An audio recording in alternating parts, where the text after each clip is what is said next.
Chaise de camping, plaid, couverture de survie, et voilà, hein. Batterie externe.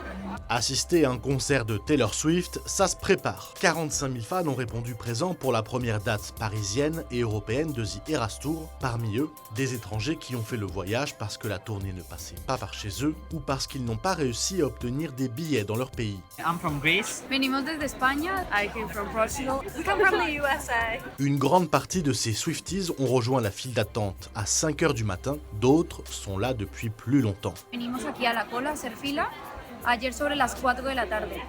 Trajimos una tienda de campaña para poder dormir y pasamos aquí la noche. Principale occupation dans la file d'attente, la fabrication des Friendship Bracelets, bracelets d'amitié en français. Ça vient de la chanson You're on Your Own Kid.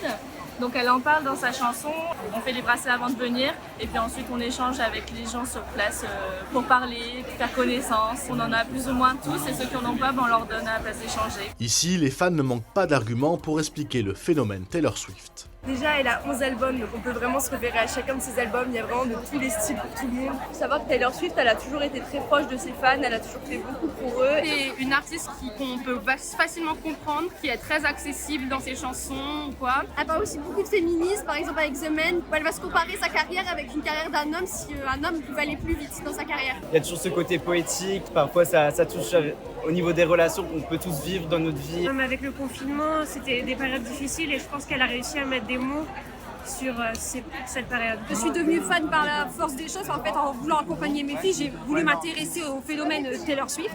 Et du coup, j'ai traduit les paroles pour pouvoir comprendre ce qu'elle dit. Et j'adhère totalement à son discours, à ce qu'elle raconte, les messages qu'elle veut faire passer, le féminisme, tout ça. Donc, comme je me suis retrouvée dans ses paroles, par la force des choses, je suis devenue aussi le même Swift.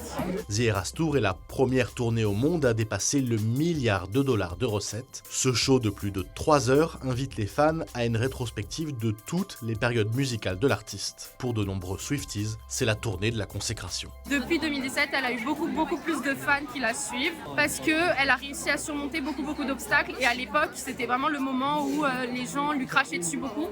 Et ça a complètement changé, elle s'est renouvelée. C'était la honte avant d'écouter Taylor Swift quand j'étais au collège, dans les années 2005-2006, et que je disais que j'écoutais, on se moquait de moi parce que c'était un peu le phénomène country qui n'existait pas en France, enfin ou très peu, alors que c'était l'ère des pop rock, Kyo, etc. à l'époque, quoi. Et c'est vrai que maintenant, l'écouter c'est plus une honte parce que elle a fait tellement de choses, elle a tellement progressé, et elle a changé de la country à la pop que maintenant elle est rentrée dans les mœurs de la musique, quoi. Après ces 4 dates parisiennes, Taylor Swift reviendra en France. Ce sera à Lyon les 2 et 3 juin.